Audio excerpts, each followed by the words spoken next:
Iya. Untuk Wida sudah izin Bu katanya. Oh iya ya, yang Tidak ini hadir. kemarin ya. Maaf Ya Bu. sebentar. Satu lagi siapa tadi yang saya bilang? Ari ya? Ari Kusuma ya? Emang belum join Bu. 90. Oke. Betsy sudah Eh, join? Ibu, izin Iya. menginfokan, Iya. untuk Suma katanya sinyalnya masih bermasalah, Bu. Oke. 101 sama 100 tadi ada di atas kayaknya. Oke, sudah. Berarti Betsy yang belum ya. Yang Wida izin Matatah ya. Oke, berarti 2 orang yang belum hadir, Ari Kusuma dengan Betsy.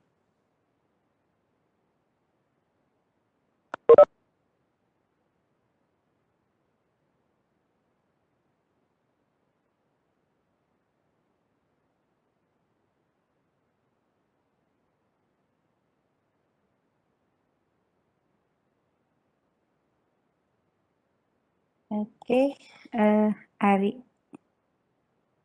Halo, Oh, sudah ya. selamat Oke. siang Bu. Mohon maaf saya izin join dual device karena Oke. sebelumnya saya berusaha join tidak bisa. Oke, berarti hadir semua kecuali Betsy dan 2032 izin.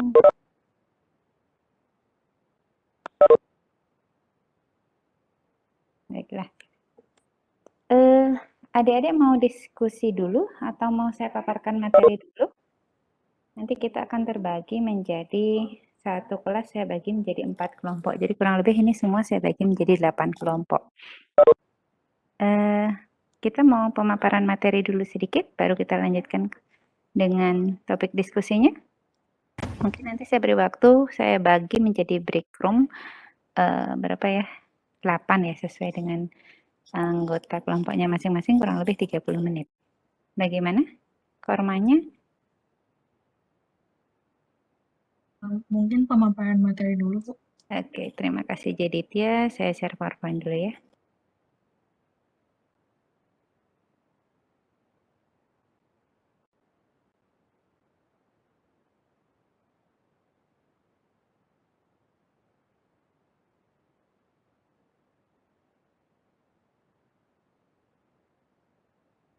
Sudah kelihatan ya? Oke, baiklah. Selamat pagi adik-adik. Hari ini kita bertemu untuk kuliah metode pemisahan untuk pertemuan kedua dengan topik dasar pemisahan dengan ekstraksi. Masih ada satu pertemuan lagi untuk dasar pemisahan dengan ekstraksi, itu minggu depan dengan Ibu Nova ya. Itu nanti berkaitan dengan ekstraksi cair-cair. Oke, sedikit pendahuluan dari saya mungkin sekitar 30 menit. Setelah ini nanti kita jam 12. Kita diskusi, lalu nanti saya mungkin akan minta kalau ada waktu adik-adik perwakilan kelompok untuk memaparkan hasil diskusinya. Kalau enggak nanti mungkin saya minta untuk mengumpulkan hasil diskusinya melalui email dan OAS. Oke, baiklah. Yang pertama, ekstraksi. Minggu lalu saya sudah memberikan pendahuluan juga sedikit. Mungkin ada yang mau sharing pendapatnya berkaitan dengan ekstraksi. Apa yang adik-adik ketahui tentang ekstraksi? Silakan sebutkan nama dan NIM-nya. Izin menjawab Bu. 551 Iya, jawab. silahkan. Yang tadi cowok Yaya Nasri sama? Ya, saya Ari Bu. Silakan Ari. Oke, baik, terima kasih kesempatannya. Perkenalkan, nama saya Imadi dari Kusuma, NIM 13. Baik, jadi menurut saya ekstraksi itu adalah proses untuk memisahkan suatu analit dari matriks. Jadi ketika kita ingin mengetahui jumlah atau besaran suatu senyawa dalam suatu zat, maka kita akan melakukan ekstraksi untuk memisahkan zat atau komponen yang akan kita cari dengan zat-zat lain yang juga terkandung dalam suatu satuan zat tersebut. Jadi untuk memisahkan analit dengan matriks gitu. Terima kasih. Terima kasih Ari Kusuma. Oke, Yaya Nasri mau menambahkan, silakan Dek. Baik Bu, terima kasih atas kesempatannya. Jadi pada dasarnya sama saja Bu. Secara umum kalau ekstraksi itu merupakan suatu proses kita menarik atau mengambil suatu zat yang terlarut dari larutannya seperti itu. Dan itu dilakukan di dalam air oleh suatu pelarut yang pada dasarnya dia tidak bercampur dengan air. Tujuan kita melakukan ekstraksi itu sama yang seperti dikatakan Ari tadi, bahwa kita ingin memisahkan suatu komponen dari campurannya dengan menggunakan pelarut di dalam prosesnya. Terima kasih, Bu. Kalau saya tangkap dari penjelasannya Ari dan Yanasri itu lebih ke ekstraksi cair-cair ya.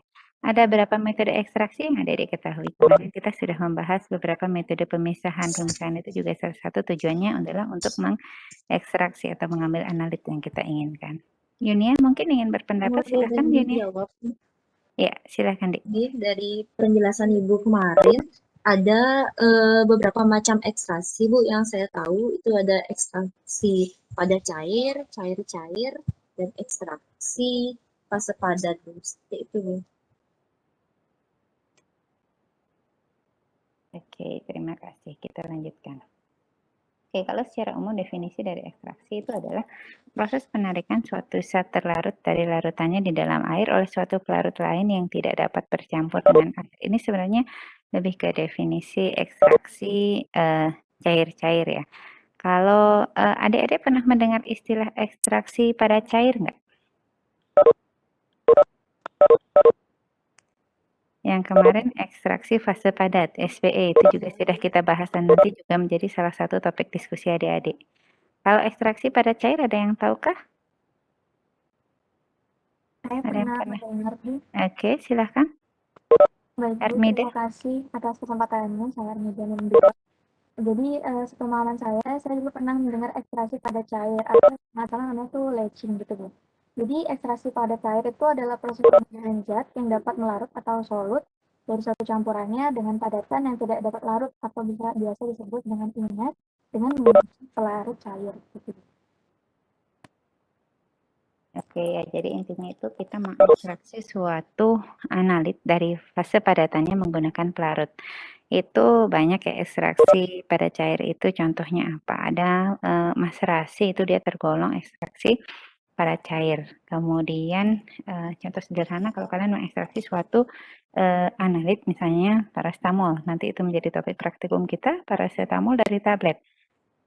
Itu kita terlebih dahulu akan melakukan preparasi sampel terlebih dahulu, pengecilan ukuran partikel, nanti kita tambahkan pelarut untuk mengekstraksi analit dari fase padatnya yaitu dari matriks tablet paracetamol itu. Suara saya masih jelas terdengar ya? Saya pakai wifi di kampus takutnya putus-putus. Masih Bu, sangat jelas. Oke, terima kasih. Oke, adapun prinsip dari ekstraksi. Oke, ini karena minggu lalu kita sudah ada pendahuluan singkat, mungkin ada yang mau berpendapat berkaitan dengan slide yang saya paparkan. Mungkin ada yang kurang dipahami atau sudah dipahami akan dinarasikan dengan bahasanya sendiri. Saya persilakan. Ada yang mau berpendapat nggak? Jadi ini sebenarnya masih definisi dari ekstraksi ya. Jadi ada beberapa definisi. Kemudian ada definisi ekstrak menurut FHI. FHI itu Farmakope Herbal Indonesia. Ada yang mau berpendapat lagi berkaitan dengan ekstraksi atau dari PowerPoint yang saya tampilkan? Silahkan sebutkan nama dan NIM-nya.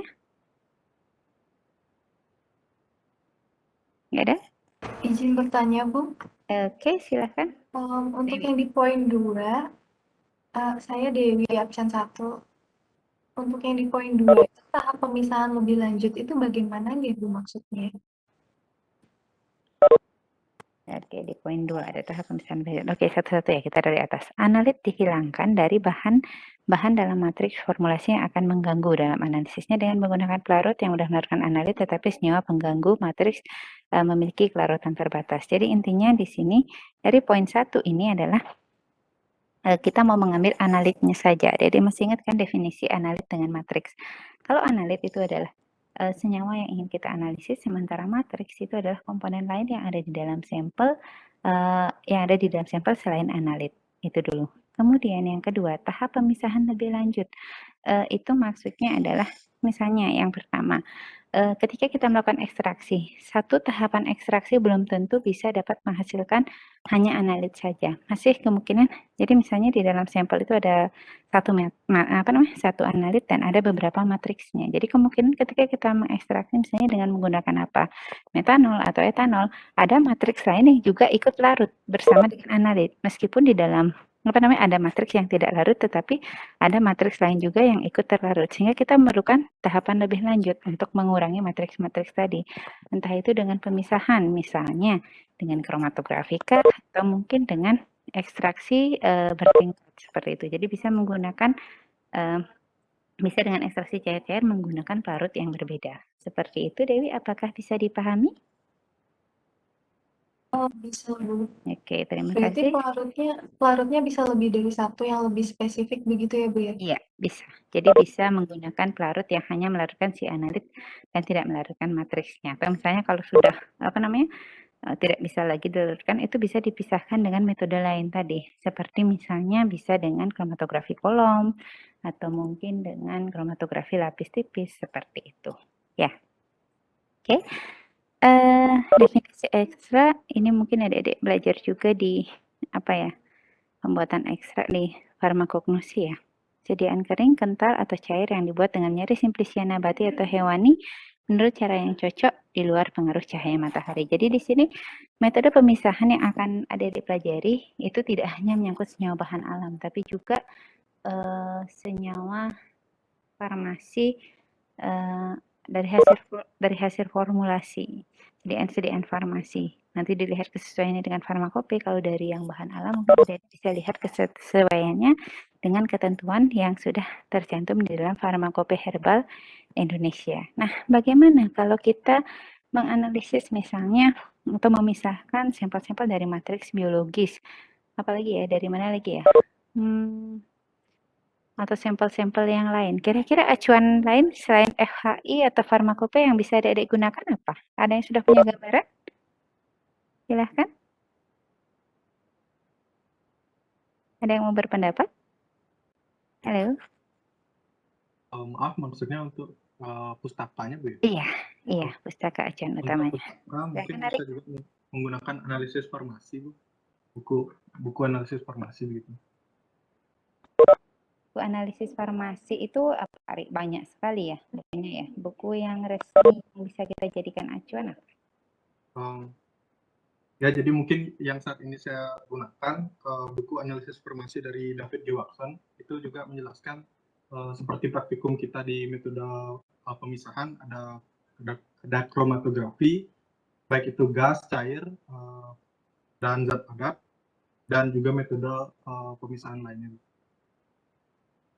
Oke, ya. Jadi kalian bisa mengacu pada literatur-literatur. Maksud saya di sini ketentuan nilainya. Misalnya untuk kalau kalian misalnya melakukan pemisahan, kemudian kalian di situ pada tahap preparasi atau penyiapan sampelnya. Misalnya untuk tablet paracetamol itu kan ada metode preparasi sampelnya di farmakope. Kemudian ketika kalian mau mengekstraksi Sambiloto misalnya seperti itu. Jadi kalian bisa mengacu pada yang ada di dalam farmakope. Begitu juga saat praktikum nanti saya kan mohon maaf saya belum mengupload kontrak praktikumnya dan penuntut praktikumnya di OASE, nanti akan segera saya upload. Jadi di situ adik-adik mengacunya pada penuntun praktikum. Apabila ada yang berbeda dengan penuntun, kalian bisa juga mengacu pada farmakope herbal atau misalnya pada farmakope Indonesia. Di farmakope menyebutkan seperti ini. Jadi nanti itu bisa kita diskusikan saat diskusi dengan dosen pengampu ataupun dengan asisten dosennya. Jadi di situ akan kelihatan adik-adik apakah mencari informasinya atau hanya mengambil dari penuntun praktikum. Kemudian jadi di sini yang saya maksud adalah nilai-nilai yang bisa kita acu seperti itu. Kemudian yang lain yang bisa kita gunakan, misalnya untuk memilih metode ekstraksi, di situ adik-adik bisa menggunakan jurnal-jurnal terkait. Kemudian kalau untuk analisis toksikologi, kalau kita senyawa toksik itu mungkin ada buku dari saya lupa judulnya. AOAC bisa, kemudian ada lagi yang buku analisis wajib di situ ada beberapa parameter-parameter pemisahan. Jadi kalau misalnya senyawa ini dipisahkan dengan kromatografi menggunakan sistem ini maka akan memberikan RF sekian seperti itu. Ya, nanti mungkin bisa dilihat lagi di pustakanya. Kemudian ada beberapa metode ekstraksi menurut FHI, ada maserasi, perkolasi, sokretasi, dan counter current. Oke, nanti ini mungkin akan banyak kita bahas di diskusi nanti ya. Kalau belum masuk mungkin nanti bisa dimasukkan ke kelompok yang mendapatkan topik. Saya tambahkan topiknya. Kemudian kalau sokretasi itu sudah masuk. Oke. Sampai di sini ada pertanyaan? Saya lanjutkan. Suara saya masih terdengar, mohon responnya ya biar saya tahu. Belum ada, Bu. Oke, terima Mau kasih. dilanjutkan dulu, Bu. Ya, terima kasih Armida. Oke, jadi eksipien dalam formulasi. Nah, ketika adik-adik memiliki sampel yang berasal dari sediaan farmasi, entah itu bentuknya tablet, sirup, ataupun salep, misalnya dari sediaan kosmetika, seperti itu, kan ada juga ya salep untuk, untuk jerawat yang harus digunakan dengan resep dokter, itu kan termasuk sediaan farmasi.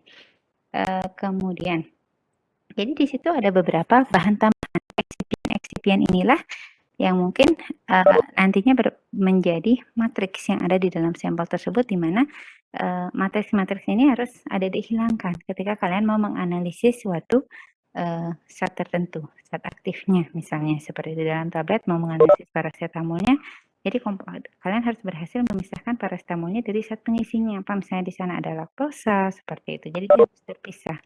Begitu juga dengan suspensi dan krim ya. Jadi ini beberapa eksipien yang mungkin ada di dalam formulasi sediaan farmasi. Jadi, mungkin akan sedikit berbeda tergantung dari sediaan yang ada di analisis. Oke. Impurity dan ada degradation product. Coba dibaca dulu. Ada yang bisa memahami apa yang dimaksud dengan impurity dan degradation product? Ada yang bisa memahami perbedaannya?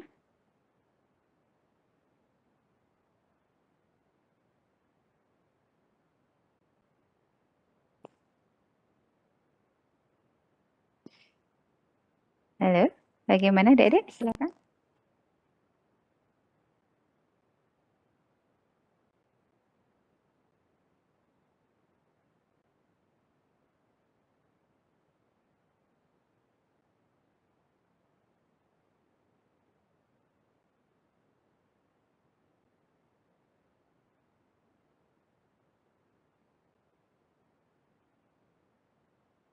Jadi kalau ada yang mau menyampaikan pendapatnya, jadi kalau impurities itu adalah pengotor ya, jadi senyawa-senyawa pengotor yang ada di dalam sampel kita.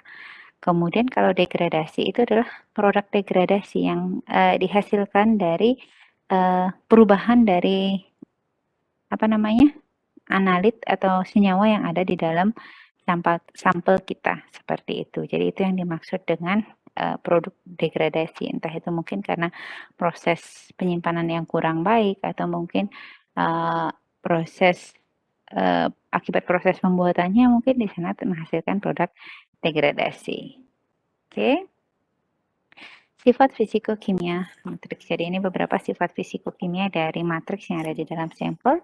Kalau pengisi itu biasanya sifatnya polar. Kalau dia polar, maka dia akan cenderung larut di dalam larut air.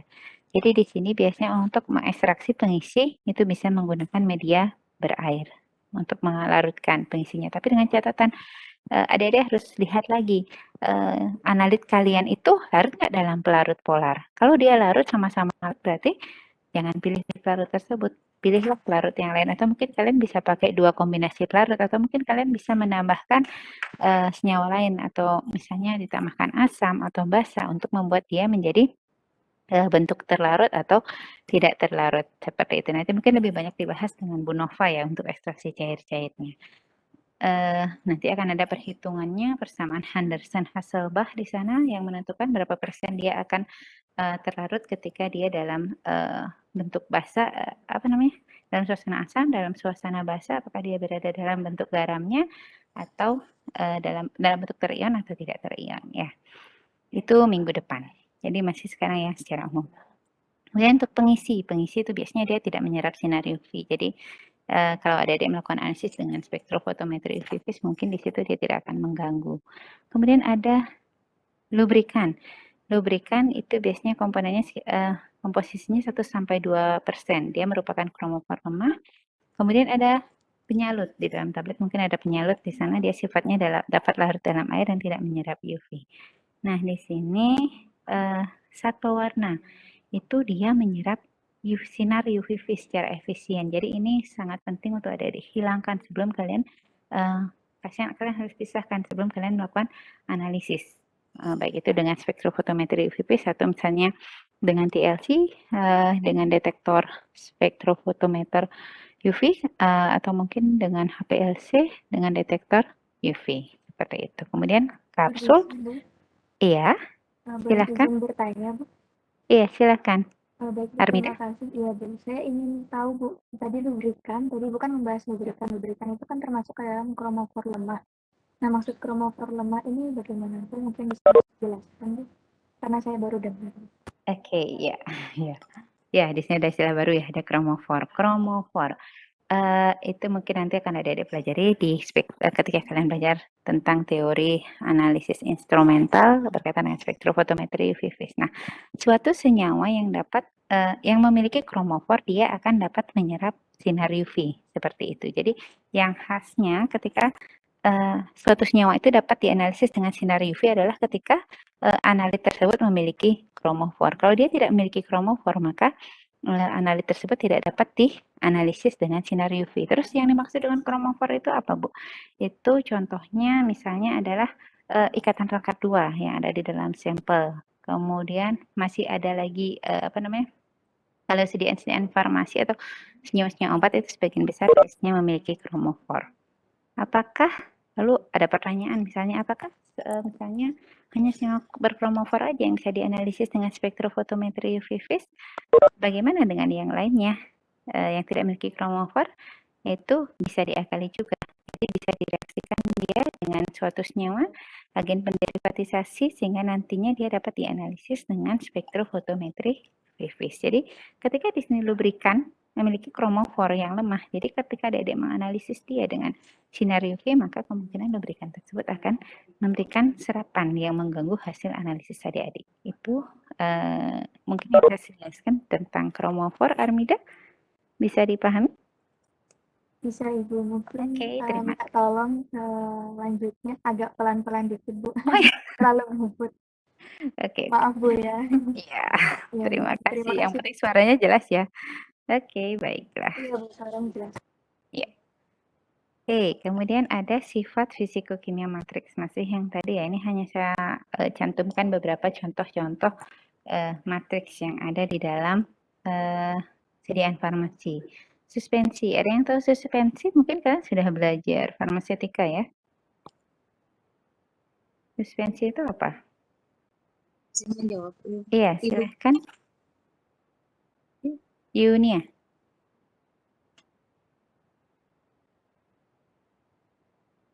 Yunia, silahkan. Dari dua fase. Apa suara saya terdengar, Bu? Iya, Yunia, silakan dilanjutkan. Baik, Bu. Jadi suspensi itu setahu saya terdiri dari dua fase, Bu. Ada perbedaan fase, ada fase padat dan fase cair yang saling mencampur seperti itu, Bu. Terima kasih. Oke, ya. Itu tadi suspensi. Khasnya suspensi itu apa ya contohnya ya, sediaan sirup biasanya banyak yang berbentuk suspensi ya. Kalau kalian menerima sediaan sirup harus dikocok terlebih dahulu, itu biasanya bentuknya dia adalah suspensi. Jadi ada padatan ya yang tersuspensi di cairan seperti itu. Kemudian jadi di sini kalau untuk sediaan suspensi bisa dilakukan pemisahan warna. Jadi menggunakan SPE atau solid phase extraction. Itu nanti menjadi salah satu topik yang adik akan diskusikan. Jadi di sini solid phase extraction dengan fase diamnya atau fase padatannya atau sorbennya itu yang sifatnya sebagai penukar ion. Atau selain dengan SPE bisa juga dipisahkan dengan ekstraksi dengan menggunakan ekstraksi, menggunakan pelarut organik. Jadi bisa dengan ekstraksi cair-cair sehingga nantinya si analitnya terbawa ke fase organiknya, sementara pewarna dia kan cenderung polar ya, sehingga dia tertinggal di fase airnya. Itu ada Febri menambahkan di kolom chat berkaitan dengan definisi suspensi. Oke, ada beberapa ya tadi ya.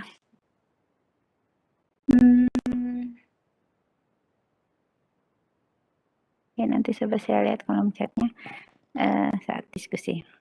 Oke, benzalkonium klorida itu merupakan kromofor kuat ya. Tadi yang dimaksud dengan kromofor apa? Dia mampu menyerap sinar UV. Sementara kalau ada surfaktan di situ dia tidak menyerap sinar UV.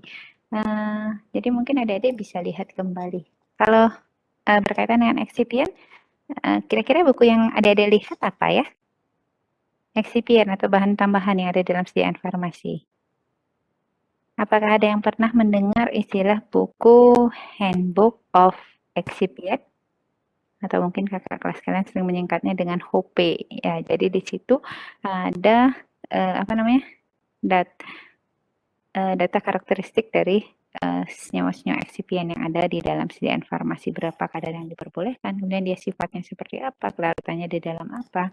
Nanti itu bisa kalian lihat. Jadi dilihat lagi sampel kalian, misalnya kalian dapat sampel tablet itu biasanya isinya apa, kemungkinan bahan tambahan atau excipient yang biasanya ditambahkan di dalam tablet itu apa saja, kalian cari sifat fisikokimianya. Itu untuk yang mendapatkan sampel sediaan farmasi. Nanti semuanya sampelnya sama ya, karena kita biasanya nanti untuk satu hari praktikum itu topiknya sama semua. Oke. Kemudian excipient krim dan salep itu ada asam lemak, dia sifatnya lipofil dan dia tidak memiliki kromofor. Tetapi di situ biasanya dia mengganggu ketika dianalisis dengan kromatografi. Sehingga di situ menyebabkan Betsy sudah hadir.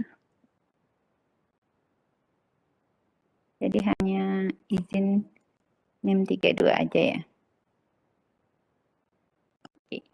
Yang menyebabkan hilangnya bentuk puncak, jadi itu bisa dihilangkan dengan N-heksan. Jadi asam lemak dia sifatnya lipofil, bisa menggunakan pelarut organik yang sifatnya lipofil seperti itu. Kemudian kita bisa mengekstraksi untuk asam lemak itu dengan campuran heksan dicampur dengan metanol plus air, sehingga nanti si asam lemak ini akan masuk ke fase heksannya. Bisa dipahami sampai di sini? Mohon izin bertanya, Bu. Iya, silakan Yunita. Saya kurang jelas terkait bagaimana keterkaitan UV itu dengan metode ekstraksi itu, Bu ya. Maksudnya yang dimaksud dengan tidak menyerap UV dan menyerap UV itu seperti apa, Bu? Terima kasih. Oke, terima kasih atas pertanyaannya, bagus sekali. Jadi di sini kaitannya mungkin ketika kita berbicara UV itu tidak berkaitan dengan metode ekstraksi. Akan tetapi itu menentukan ini. Jadi kalau misalnya kalian kelanjutannya setelah kalian ekstraksi tersebut, jadi misalnya setelah kalian ekstraksi, kalian akan melakukan analisis dengan metode apa? Kalau yang melibatkan detektornya yang menggunakan sinar UV, maka carilah metode pemisahan yang memisahkan si matriks-matriks ini atau excipient yang memiliki kromofor atau yang menyerap sinar UV ini, dia tidak terbawa dengan pelarut mengekstraksi. Itu kaitannya. Jadi kita perlu lihat dulu sifatnya, apakah dia mengganggu atau tidak, seberapa besar gangguannya ketika kita ekstraksi, seperti itu. Ya, bisa dipahami Yunita? Jadi itu kaitannya ke belakangnya. Misalnya di sana ada surfaktan. Surfaktan ini kalau tidak kita pisahkan dan kita langsung analisis dengan UV, maka dia akan mengganggu serapan dari dia tidak menyerap sinar UV. Jadi mungkin dia tidak terlalu berpengaruh kalau kita analisis dengan sinar UV. Jadi yang penting di sini misalnya di sana ada benzalkonium klorida, maka kita perlu memisahkan si benzalkonium tersebut sebelum kita analisis dengan spektrofotometri UV vis. Kaitannya ke sana. Bisa dipahami Yunita dan adik-adik yang lain? Bisa, Ibu. Terima kasih. Iya, sama-sama. Oke, di sini ada guideline, adanya namanya ICH, jadi International Harmonization. Jadi di situ kalian bisa lihat juga di FDA, ada yang tahu website fda.gov itu websitenya pemerintah Amerika ya. Jadi di situ ada kategori dari apa namanya, senyawa yang dihasilkan dari sintesis kimia. Jadi ada impurities atau zat pengganggu yang sifatnya organik, anorganik, dan residual. Definisinya sudah ada di atau contoh-contohnya itu sudah ada di PowerPoint ya. Jadi itu ada 3 kelompok dari impurities yang mungkin dihasilkan ketika kita mengsintesis suatu senyawa. Kalau di farmasi itu kan biasanya sebagian besar merupakan dari bentuk dihasilkan dari hasil reaksi sintesis kimia ya. Jadi dari hasil reaksi sintesis kimia tersebut menghasilkan satu materi, dimana dari proses sintesis tersebut kemungkinan ada impurities yang juga dihasilkan. Impurities itu gampangnya adalah pengotor ya, seperti itu. Oke, kalau residual solvent ini adalah pelarut, sisa pelarut yang ada dari hasil sintesis kimia, reaksi sintesis kimia tersebut. Oke, saya lanjutkan. Kalau kecepatan nanti mohon di info lagi ya. Baik, Bu. Ya. Oke, jadi di sini keberhasilan ketika melakukan pemisahan atau preparasi sampel itu jadi karakteristiknya ditentukan oleh 4 hal. Jadi yang pertama, sampel yang ada digunakan itu harus homogen. Homogen berarti dia harus tercampur dengan rata ya, dan representatif. Ada yang tahu maksudnya representatif di sini? Sampel yang representatif.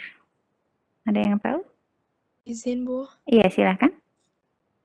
Sebelumnya perkenalkan, saya Gongiste NIM 11. Menurut saya, representatif itu merupakan sampel yang representatif itu merupakan sampel yang bisa mewakili sampel-sampel lainnya. Misalkan kayak populasi gitu, bisa mewakilkan populasi lainnya. Jika ini terkait suatu bahan, maka bisa mewakilkan bahan-bahan lainnya yang dianggap nanti mempunyai hasil yang hampir sama gitu. Terima kasih, Bu. Iya, tepat sekali Bung Is ya. Terima kasih. Jadi representatif itu maksudnya adalah sampel yang kita ambil itu harus mewakili keseluruhan dari populasi. Ya, jangan sampai misalnya kita hanya mengambil bagian tertentu tetapi tidak mencerminkan keseluruhan dari populasi sampel yang kita ambil. Oke, kemudian yang kedua, preparasi sampel atau metode pemisahan yang ada digunakan itu diharapkan sebaik mungkin itu tidak serendah mungkin menyebabkan kehilangan dari analit yang menjadi target analisis kita, terutama itu untuk tujuan analisis kuantitatif. Ya, jadi jangan sampai dengan perlakuan yang kalian lakukan misalnya, ada dia melakukan penyaringan di sana. Penyaringan sampel kalian sudah jumlahnya kecil, kan misalnya kalian memisahkan dia dengan ekstraksi pada cair, dilarutkan kemudian disaring, misalnya di sana sampel kalian itu jumlahnya kecil tetapi kalian tetap melakukan penyaringan, kemungkinan analit dari adik ini tertinggal di kertas saring itu besar sehingga menyebabkan nantinya hasil yang kalian peroleh itu tidak mencerminkan hasil yang sebenarnya seperti itu. Jadi diusahakan yang apa namanya, kondisi-kondisi yang menyebabkan kehilangan analit target yang menjadi target analisis kita itu serendah mungkin. Lalu kalau tidak bisa dilakukan penyaringan lalu diganti dengan apa, Bu? Jadi kita bisa menggunakan metode yang lain. Contohnya apa? Bisa dengan yang namanya sentrifugasi. Jadi di situ sampel kita masukkan ke dalam tabung sentrifuge, kita masukkan ke dalam alat sentrifugasi. Kita putar dia di sana tergantung rotasinya mau berapa RPM, misalnya 2000 RPM, 2000 rotasi per menit. Nanti setelah dipisahkan saya selama berapa 5 menit atau 10 menit, nanti setelah di centrifuge maka dia akan terpisah. Ada bagian peletnya atau padatannya dengan supernatanya atau cairannya. Maka di situ kita bisa ambil fase cairannya. Jadi kalian tidak perlu menyaring. Itu salah satu contoh untuk apa namanya, agar tidak kehilangan analit kalian. Kemudian Ibu mohon maaf menyela, Bu. Iya, silahkan Ini, Bu. Yun ya. Ini saya belum kurang jelas mengenai sampel representatif itu, Bu. Apa Ibu bisa menjelaskan misalnya contohnya seperti apa, Bu, dalam penelitian sebenarnya, Bu? Terima kasih. Oke, berkaitan dengan sampling ada banyak metode ya. Metode sampling ada sampling yang dilakukan secara acak seperti itu misalnya, atau misalnya sampling yang bertingkat. Jadi bertingkat, jadi dibagi-bagi dulu menjadi Di sini di belakang ada nggak ya contohnya nanti ya? Jadi dibagi-bagi dulu, misalnya dia sampelnya banyak, kita kelompokkan dulu, dibagi menjadi 4 kelompok, nanti diambil perwakilannya dari masing-masing kelompok tersebut. Kalau dia bentuknya padatan, misalnya seperti itu, jadi kita taruh dulu dia disebarkan dulu pada bidang datar, kemudian kita bagi menjadi 4 bagian, nanti kita ambil pada bagian yang bersilangan. Jadi misalnya ini ada 4 bagian ya, 1, 2, 3, 4. Jadi kita ambil yang di sini dengan yang di sini. Seperti itu salah satu contohnya. Nanti mudah-mudahan lebih jelas ke belakang ya. Kalau belum nanti disampaikan lagi. Representatif itu intinya adalah jangan hanya misalnya ada sampel itu bentuk dalam satu jerigen besar, kita hanya mengambil bagian atasnya. Tidak. Jadi kita harus entah itu dilakukan pengadukan terlebih dahulu, baru nanti diambil sampelnya, atau mungkin diambil bagian atas, tengah, sama bawahnya. Jadi dia harus mewakili keseluruhan dari populasi. Itu Yunia, mungkin bisa dipahami? Ya Bu, baik Bu. Sudah Ya. bisa dipahami Bu. Terima Ya. kasih. Terima kasih. Kemudian yang terakhir itu pada saat setelah kita melakukan ekstraksi, maka di situ kita mungkin akan melakukan pengenceran atau mungkin pemekatan, diuapkan sampai kita memperoleh rentang konsentrasi yang kita inginkan untuk tujuan analisis selanjutnya. Oke, kedudukan pemisahan. Jadi pemisahan itu ada di poin ini ya.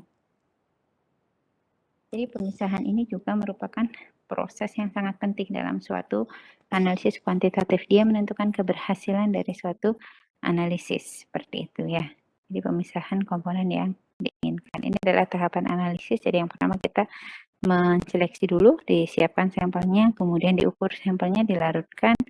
Perlakuan awal sampel misalnya ada pengaturan pH, baru nanti dipisahkan, misalnya pemisahan lebih lanjut itu dengan ekstraksi cair-cair atau menggunakan kromatografi atau menggunakan teknik pemisahan yang lainnya. Jadi pemisahan itu merupakan salah satu faktor yang berperan besar dalam suatu analisis. Kalau kalian gagal memisahkan atau mungkin analit kalian terbuang pada saat kalian memisahkan, kalian mengambil fase yang salah.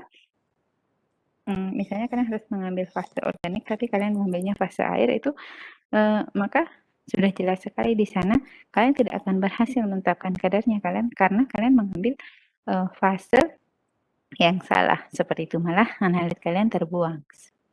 Jadi dipahami dulu teoritisnya. Nanti mungkin kalau untuk ekstraksi cair lebih banyak minggu depan ya untuk perhitungannya. Oke. Kemudian untuk metode pemisahan ada banyak. Jadi di sini nanti kita bahas secara umum.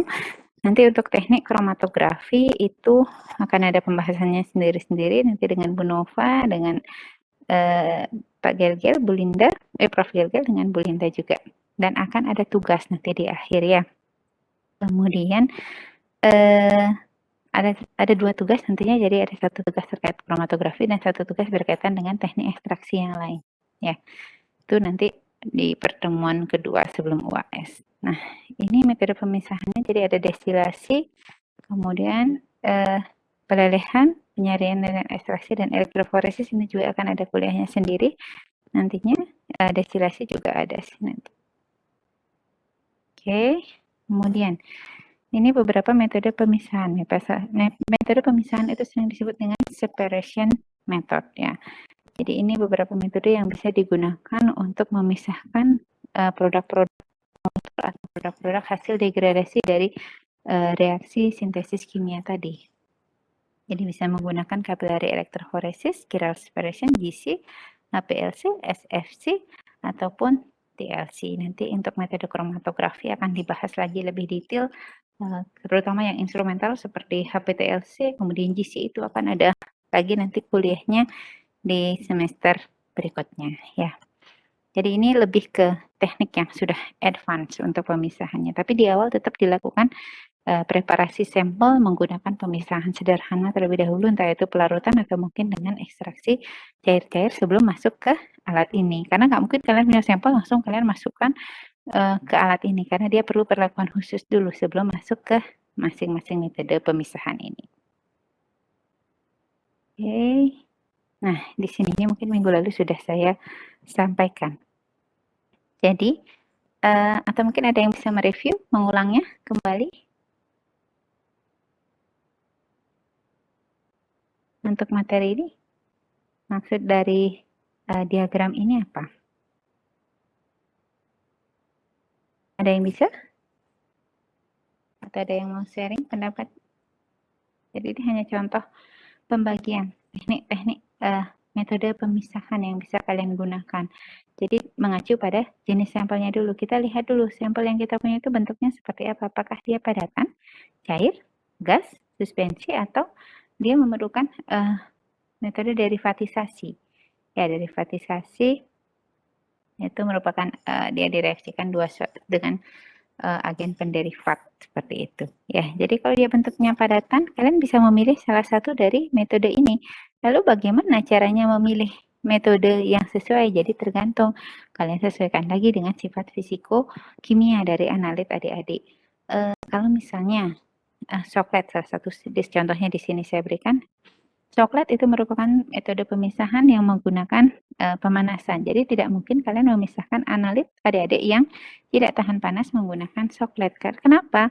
Karena nanti dia akan rusak selama proses ekstraksi tersebut. Jadi rugi kalian ekstraksinya, analitnya sudah rusak, tidak bisa ditetapkan lagi seperti itu. Jadi pilihlah metode yang tidak menggunakan suhu tinggi itu misalnya. Kemudian cairan di sini ada beberapa metode. Jadi tergantung dari tekniknya tujuan dari pemisahan tersebut.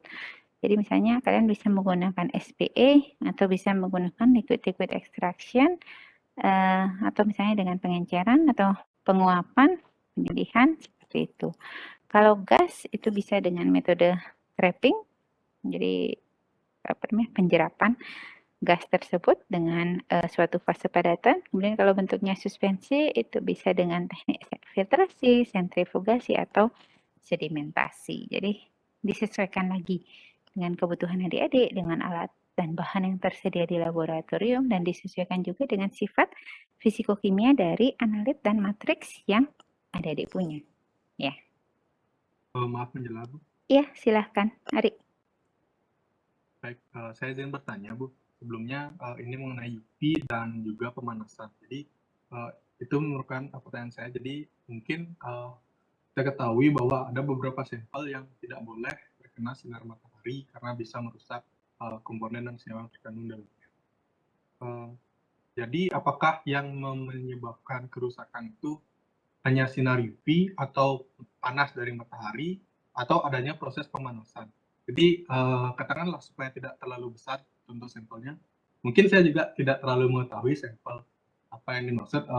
Mungkin katakanlah salah satu sampel yang pernah saya buat, saya ingin mengekstraksi suatu metabolit flavonoid pada suatu daun dan semiloto, dan itu tidak boleh terkena sinar matahari dan dikatakan akan merusak.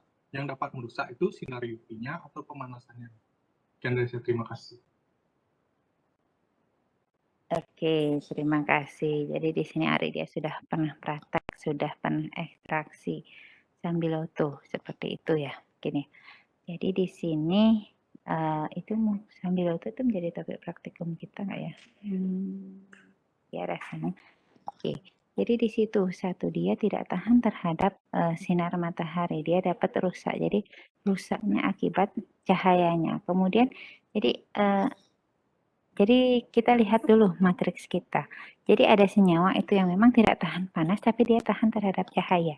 Ada senyawa yang tidak tahan panas dan dia tidak tahan terhadap cahaya. Atau misalnya dia mudah rusak dengan adanya cahaya. Sehingga biasanya cara pengatasannya itu adalah menggunakan botol pengekstraksi atau toples misalnya itu dalam diekstraksi menggunakan botol gelap. Jadi ditutup dulu botolnya, misalnya tadi menggunakan botol kaca itu bisa diakali menggunakan lakban hitam seperti itu. Jadi dimasukkan sampelnya ke sana, dimasukkan pelarutnya, baru nanti diekstraksi itu untuk menghindari terpapar dengan cahaya.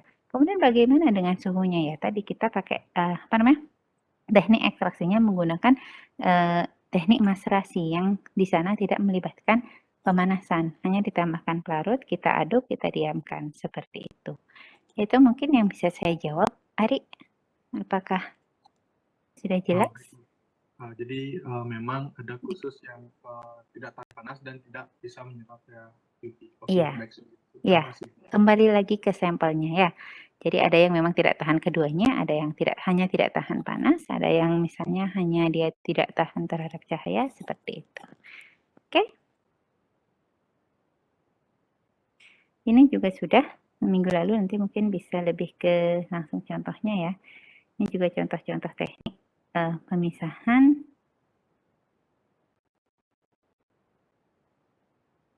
PowerPoint saya masih banyak.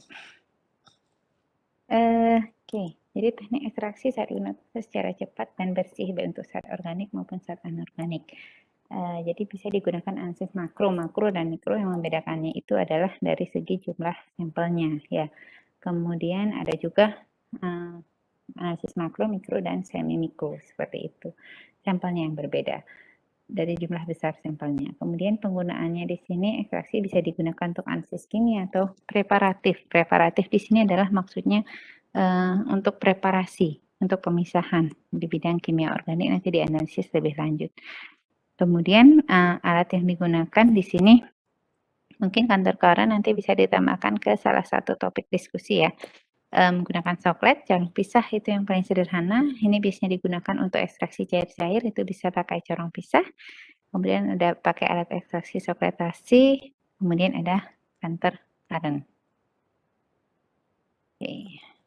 Ekstraksi ini keuntungannya, jadi dia sederhana dan mudah dilakukan, sehingga biasanya untuk mengekstraksi senyawa-senyawa yang bahan alam terutama ya paling banyak itu menggunakan teknik ekstraksi menggunakan maserasi ya, karena dia paling sederhana, hanya ditambahkan pelarut dan tidak memerlukan alat yang canggih seperti itu. Dan jumlah analit yang didapatkan juga lebih besar.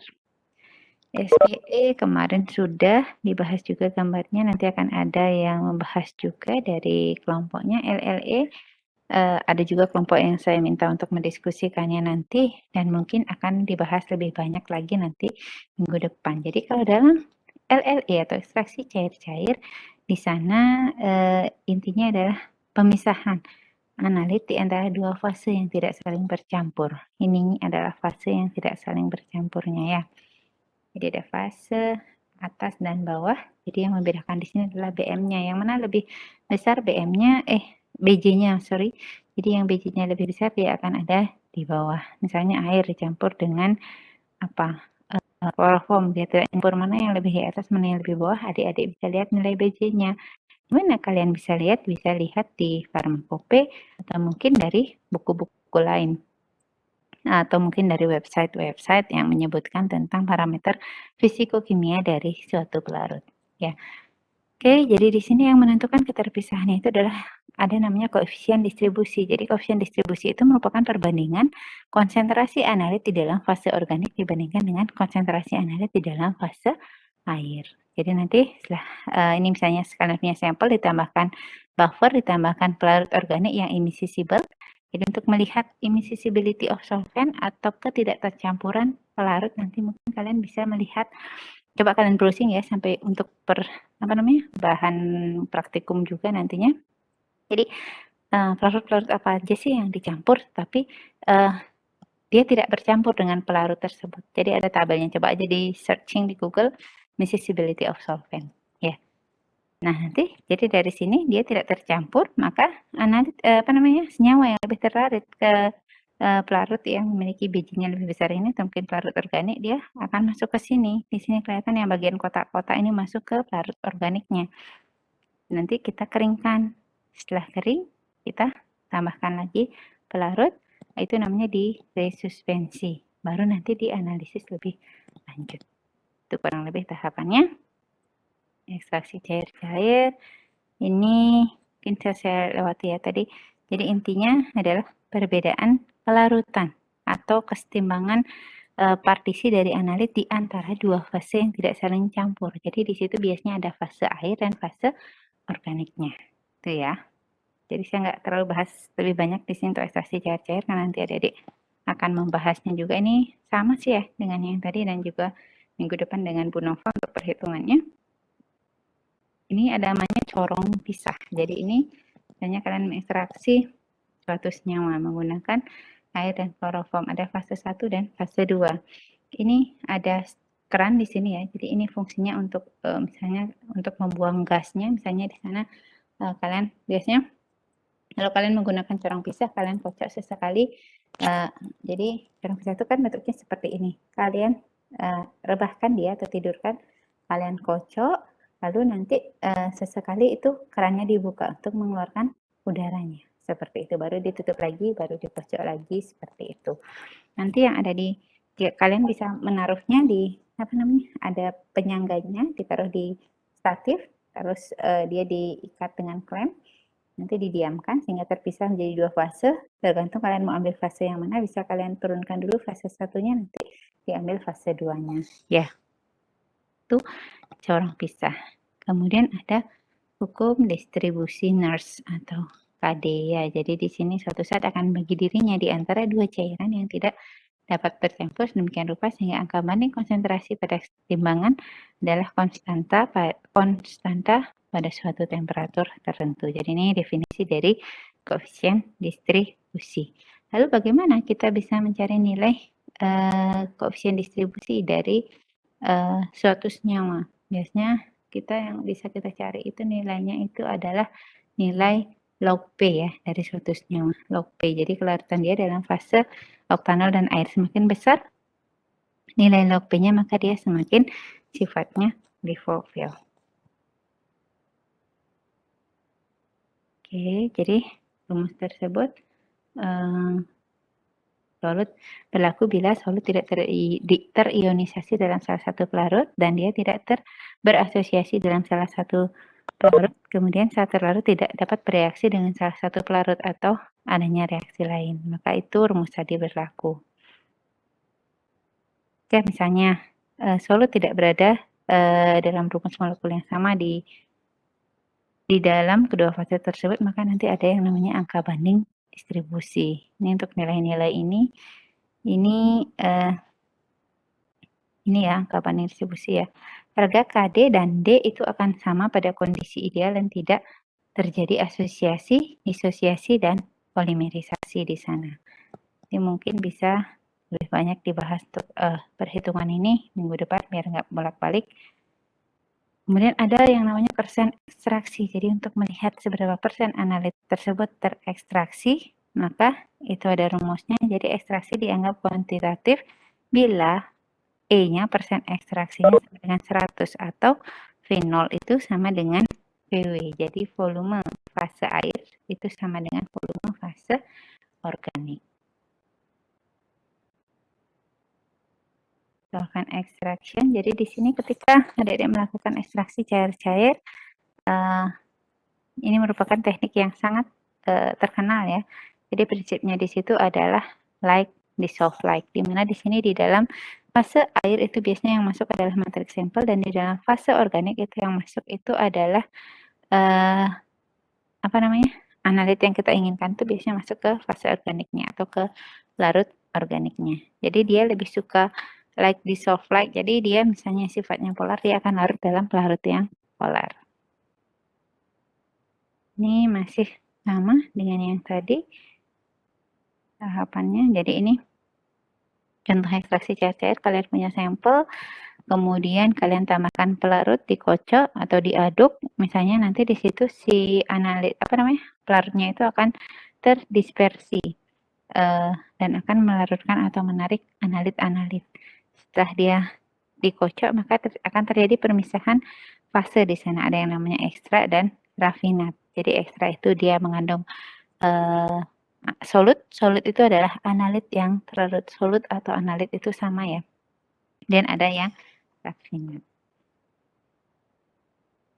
Dan ada juga sifat hidrofobisitas yang mempengaruhi di sana koefisien partisi antara oktanol dengan air. Ini yang tadi saya bilang nilai log P-nya ya, log KOW. Jadi dia sifatnya hidrofil kalau nilainya kurang dari 1 dan dia sifatnya hidrofob apabila nilainya lebih dari 3 sampai 4. Lalu bagaimana sih skematik tahapan dari proses ekstraksi cair-cair? Jadi ini juga udah menggerutu saya jelaskan rasanya biar nanti ada waktu untuk diskusi.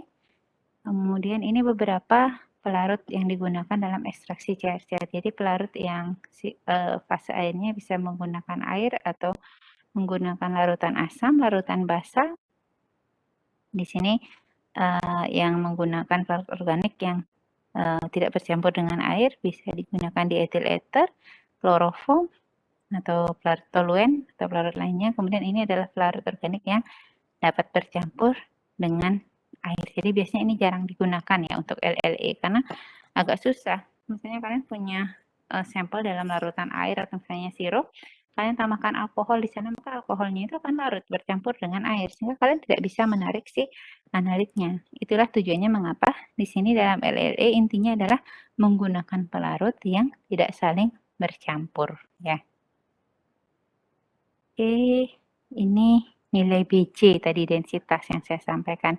Ketika kalian mengekstraksi cair-cair maka diperhatikan densitasnya. Jadi kalau misalnya ada heksana di sana kalian campurkan dengan air maka heksan akan ada di fase atas dan air ada di fase bawah.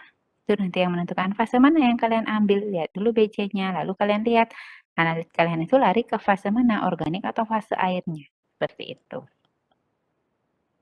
Oke, ini pemilihan pelarut mengekstraksi. Jadi biasanya menggunakan pelarut yang kelarutannya rendah dalam air, kemudian dia mudah menguap. Kenapa penting mudah menguap? Karena nanti setelah kalian ekstraksi itu biasanya akan dilakukan penguapan pelarut sehingga kalian dapat ekstra kental. Baru nanti direkonstitusi atau ditambahkan pelarut lagi untuk melarutkan si ekstra yang sudah kalian dapat dengan konsentrasi yang sudah tepat. Seperti itu, misalnya kalian sudah dapat ekstraknya, kalian uapkan semua pelarutnya sehingga hanya ekstra aja yang tertinggal.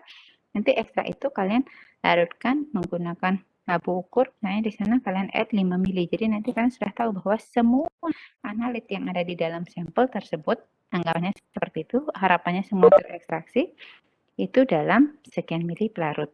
Seperti itu misalnya, atau dalam 5 mili larutan, tergantung kalian menggunakan berapa penambahan volume pelarutnya. Kalau misalnya terlalu pekat konsentrasinya bisa diencerkan lagi. Tetapi ingat kalau kalian lakukan analisis kuantitatif setiap pengenceran atau pemekatan yang kalian lakukan itu harus diperhatikan dengan baik ya. Jadi kalau misalnya diencerkan lagi itu harus menggunakan labu ukur ya. Jangan asal mengencerkan misalnya oh saya perlu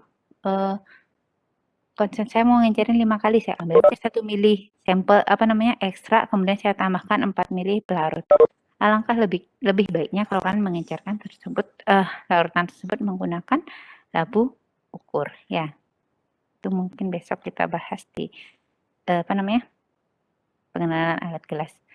Kemudian ini beberapa modifikasi pelarut. Jadi kalian bisa menggunakan adjustment pH di sana kalau memang analit kalian itu bersifat asam atau basa ya. Jadi untuk merubah sifat dari analit, apakah mau menjadikan dia bentuk terion atau tak terion seperti itu.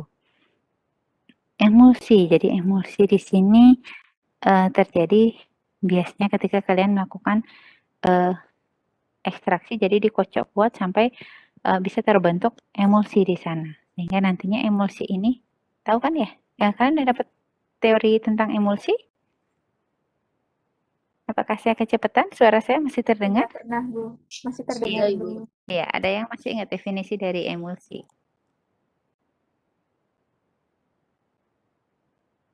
Ada yang tahu emulsi itu apa? Izin menjawab, Bu. Ya, Izin silakan. menjawab, Bu. Ya, ya dah, saya aja. Saya Wahyuni absen 4. Jadi emosi itu merupakan sediaan campuran yang terdiri dari 2 fase. Jadi di mana fasenya itu dalam fase dispersi cairan, yang satunya terdispersi sangat halus dan merata dalam fase cairan lainnya. Terima kasih, Bu. Suara saya terdengar kan, Bu ya? Terdengar. Iya. Ya, Terima kasih makasih. Wahyuni. Ya, Armida mau menambahkan lagi? Tidak, Bu. Sama saja, Bu. Oke ya. Jadi seperti itu emulsi karena bisa terjadi ketika kalian melakukan proses ekstraksi CC dan ini harus dipecahkan emulsinya seperti itu untuk memisahkan fase-fasenya. Oke, cara memecahkan emulsinya bagaimana? Dengan cara kita menambahkan senyawa ke sana, bisa menambahkan garam atau mungkin bisa disaring atau cara yang paling sederhana biasanya supaya tidak terlalu mempengaruhi analit kita menggunakan sentrifugasi. Oke, Jessica sudah dan Putri Kirana menambahkan di kolom chat. Terima kasih. Jadi kita tambahkan parut organik bisa dengan cara sentrifuge juga bisa. Nanti dia diputar maka emulsinya akan pecah. Kemudian ini beberapa kekurangan dari LLE. Jadi ya, setiap metode itu pasti punya kelebihan dan kekurangannya masing-masing. Nah, kelebihan dan kekurangan ini kita sesuaikan lagi dengan tujuan kita, tujuan analisis kita, dengan sampel kita, seperti itu, ketersediaan alat dan bahan yang ada di laboratorium, seperti itu ya. Kemudian solid liquid extraction, ini adalah ekstraksi pada cair tadi. Jadi kita punya suatu padatan, kita tambahkan pelarut di sana, maka nanti si analit yang ada di dalam padatan ini akan terekstraksi dia, larut ke dalam pelarutnya. Di sini contohnya itu ada yang bagian nomor 5 ya. Jadi di situ ketika ditambahkan pelarut, maka analitnya itu akan terlarut di dalam pelarut yang ditambahkan. Solid extraction.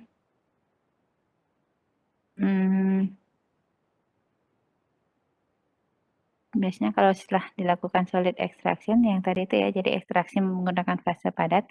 Jadi setelah ekstraksi tersebut maka pelarutnya itu diuapkan atau dihilangkan seperti itu. Oke, itu aja mungkin yang bisa saya sampaikan.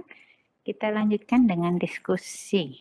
Saya akan bagi menjadi break room. Ini jam 1 ya. Kita kuliahnya sampai jam 13.40 ya. Tri dan ini Jirita ya. Saya coba sharing. Sampai di sini ada yang mau bertanya? Saya ingin bertanya, Bu. Iya, silakan. Armida. Iya, Bu. Saya Asya, NIM 2. Mungkin saya ingin bertanya mengenai emulsi tadi, Bu. Jadi kan Ibu bilang tadi emulsinya itu kan berusaha dipecahkan gitu. Apakah ada pernah kasus di mana emulsinya itu tidak pecah, Bu, dan bagaimana solusinya gitu? Ya, tadi kan ada beberapa teknik ya untuk memecahkan emulsi tadi. Jadi kalian bisa memilih salah satu teknik tersebut. Biasanya sih dia pasti pecah. Kalaupun dia tidak pecah mungkin akan membutuhkan waktu yang sedikit lebih lama seperti itu. Jadi teknik yang paling umum digunakan itu adalah centrifuge. Atau mungkin kalian menambahkan salah satu tadi misalnya menambahkan parut organik di sana untuk memecah emulsinya. Tapi kalau misalnya nggak pecah, kalian bisa pilih metode yang lain. Seperti itu, Asya. Bisa diterima? Baik, Bu, bisa ya. Iya. Iya. Tadi apa ya topik yang belum masuk ke dalam pembahasan kita karena ada banyak metode dan nanti ke belakangnya itu lebih fokus ke ekstraksi cair-cair, kemudian kromatografi dan elektroforesis. Jadi untuk teknik-teknik pemisahan yang lain mungkin tidak semua metode pemisahan itu bisa kita bahas di sini. Saya harap makanya saya membuat diskusi di sini. Nanti saya harap adik-adik bisa berdiskusi dengan temannya satu kelompok dan nanti disampaikan atau nanti di-sharing dengan sesama temannya. Selain itu, nanti mungkin bisa juga diperdalam di pembagian tugas untuk jurnal ekstraksinya. Nanti mungkin bisa memilih metode yang belum pernah dibahas, itu boleh untuk menambah wawasannya. Oke, saya share pembagian tugasnya dulu. Jadi di sini satu kelas saya bagi menjadi 3 kelompok. Sudah kelihatan kah? Saya hanya membagi aja. Ya. Jadi satu kelas saya bagi menjadi 3. Ini topiknya. Jadi untuk kelompok 1 karena ada 40, kelas A itu ada 47 orang. Jadi kelompok 1 16 orang, kelompok 15 orang, kelompok 2 16, kelompok 3 16 orang. Topiknya untuk NIM 1 sampai 16 itu adalah tentang LLE, materi sudah saya upload juga di OASE, tapi kalian tidak harus berpatokan pada materi tersebut saja. Mungkin bisa sambil di-download ya. Dan juga bisa mencari dari literatur lain. Kemudian ada evaporasi dan presipitasi. Itu untuk kelompok 2. Ada juga kristalisasi dan filtrasi. Kemudian ada SPE. Untuk kelompok 3 juga dibagi 3 ya. Yang tadi sudah ya. NIM 1 sampai 16. Kemudian NIM 17 sampai 32. NIM 33 sampai 49. Untuk kelompok kelas A. Topiknya sudah. Kemudian kelas B itu dari batch C sampai NIM 66. kemudian NIM 67 sampai NIM 84, NIM 85 sampai 101. Jadi di sini ada topiknya destilasi. Destilasi itu juga nanti menjadi salah satu bahan diskusi kita. Ada yang mau ditambahkan dari topik diskusinya nanti yang mungkin adik-adik belum dapatkan? Counter current. Mungkin di sini ya saya tambahkan ya. LLE-nya itu kan nanti akan ada kuliah khususnya. Mungkin bisa ditambahkan, dibahas juga berkaitan dengan ini. Karena ini berkaitan dengan ekstraksi cair-cair ya untuk counter current. Kemudian apa lagi? Maserasi, evaporasi dan presipitasi ini hanya penguapan dan pengendapan ya. Mungkin di sini bisa ditambahkan sedikit tentang maserasi, perkolasi, lalu yang ini kristalisasi dan filtrasi. Ya, jadi bisa kristalisasi dan rekris. Ini ada sih nanti kuliahnya.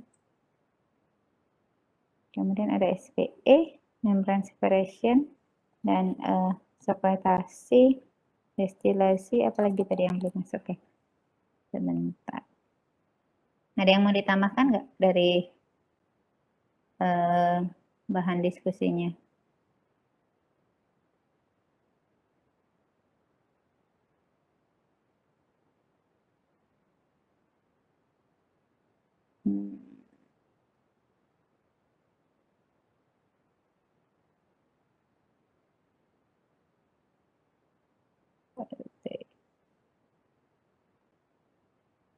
SPE, filtrasi, destilasi, SFE.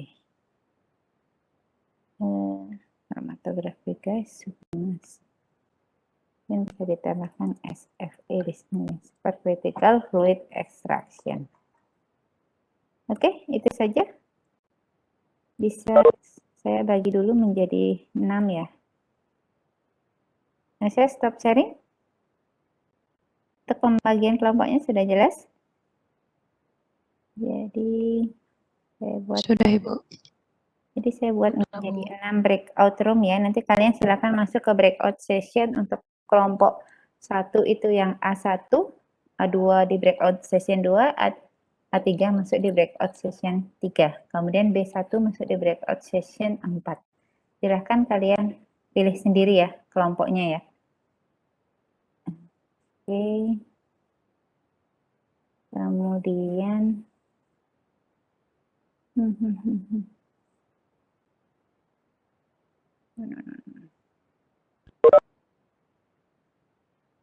saya berikan waktu 30 menit ya.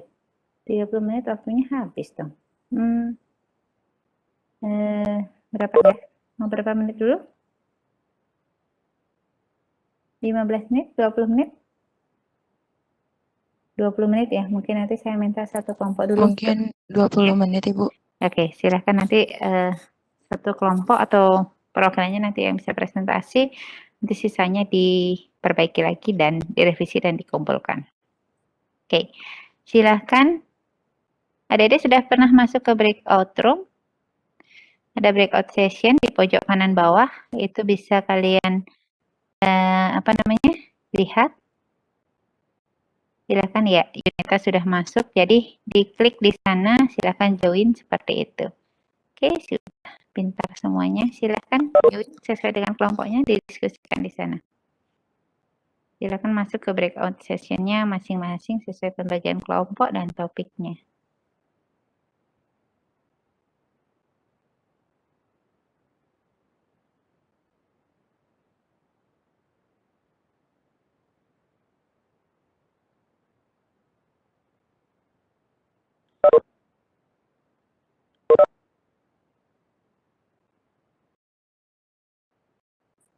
Ada tambahan lagi? Apa? Sorry, aku baru masuk. Gimana? Kan tadi kita disuruh SPE itu, habis itu ibunya ada nambahin materi. Itu kita kena tambah nggak? Itu yang tadi dibagi nih Bu di Excel itu kan? Kita SPE aja ya. Kok SPE sih? Bukannya gini ya? Kita evaporasi. Kita evaporasi, presipitasi, sama maserasi gitu tuh. Perkulasi dan Ya ampun, perkolasi. aku salah materi. Sorry. Sama perkolasi 4 materi. Hah? Apa? Hah? Kok 4? Apa Bukannya sih cuma 3? perkulasi gitu? Aku nyatetnya gitu, no. Di soalnya ibunya nambahin juga maserasi sama perkolasi. Ya, maserasi sama nambah lagi 1 pokoknya. Mantap. Lanjut. Perkolasi. Oke. Apa aja, Mi? Evaporasi, presipitasi, Pak, tulis maserasi. di grup, Mi. Di grup, emang ada grup ya? Oh ya, di grup. Oh, itu ya, Kak.